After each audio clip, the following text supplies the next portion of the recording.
Le soleil, les montagnes et l'océan à perte de vue, la Crimée, considérée comme la Riviera ukrainienne, est depuis longtemps un lieu de villégiature. Les Ukrainiens viennent en vacances, profiter des plages, des températures estivales et des villages historiques. Mais aujourd'hui, l'industrie touristique de la région s'inquiète pour l'avenir. Beaucoup de tours opérateurs ont annulé leurs voyages en Crimée, à Yalta et même en Ukraine en général. Ils ont annulé à cause du conflit.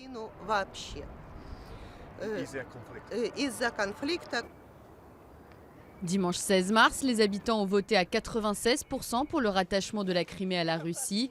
Les professionnels craignent que ce référendum controversé et les tensions actuelles ne refroidissent les touristes, d'autant que 60% d'entre eux sont des Ukrainiens. Mais pour l'instant, la crise ne semble pas gâcher le séjour des vacanciers présents. Oui, quoi qu'il arrive, j'aurai toujours envie de venir ici. J'aime la Crimée. Les autorités criméennes connaissent l'importance du tourisme pour l'économie. Juste après le résultat du référendum, le Premier ministre criméen a tweeté « Venez tous en Crimée cet été ».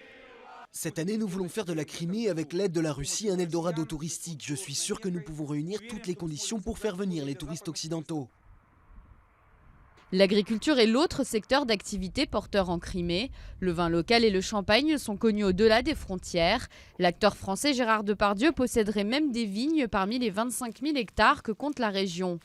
Pour les vignerons, l'incorporation à la Russie est une excellente nouvelle.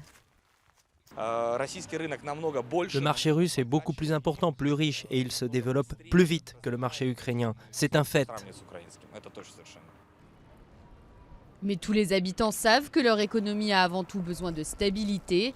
Tant que les tensions n'auront pas été apaisées, ni le tourisme ni l'agriculture ne pourront prospérer.